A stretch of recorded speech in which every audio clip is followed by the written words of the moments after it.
नवरात्रि का प्रथम दिन मां शैलपुत्री की पूजा अर्चना के लिए समर्पित है।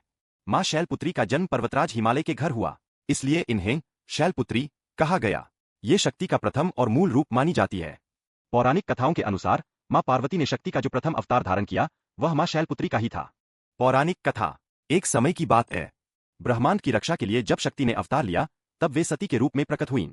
सती ने भगवान शिव को पति रूप में स्वीकार किया, लेकिन सती के पिता दक्ष प्रजापति को भगवान शिव का वैराग्यपूर्ण जीवन और उनका साधारण वेशभूषा बिल्कुल भी पसंद नहीं था।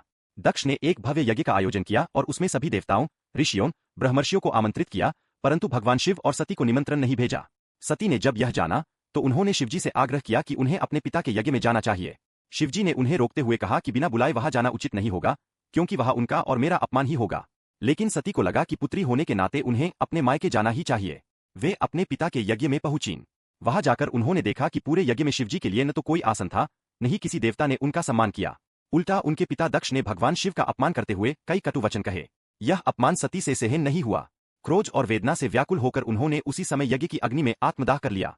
शिवजी जब यह समाचार सुनकर वहां पहुंचे तो उनका क्रोध भयंकर रूप धारण कर लिया। उन्होंने अपने गणों को आदेश दिया और पूरे यज्ञ का विध्वंस करवा दिया। शैलपुत्री का अवतार। सती का शरीर अग्नि में भस्म हो गया, लेकिन वे शक्ति थीं जो कभी नष्ट नहीं हो सकतीं। सती ने अगले जन्म में पर्वतराज हिमालय के घर पार्वती के रूप में जन्म लिया। यही रूप आगे चलकर शैलपुत्री के नाम से प्रसिद्ध हुआ। इस जन्म में भी उन्होंने कठोर तपस्या कर भगवान शिव को पुनः अपने पति के रूप में प्राप्त किया। स्वरूप और महत्व। मां शैलपुत्री के दाहिने हाथ में त्रिशूल और बाएं हाथ में कमल पुष्प रहता है। वे नंदी बैल पर विराजमान होती है। उनका स्वरूप अत्यंत शांति और सौम्यता से भरा हुआ है।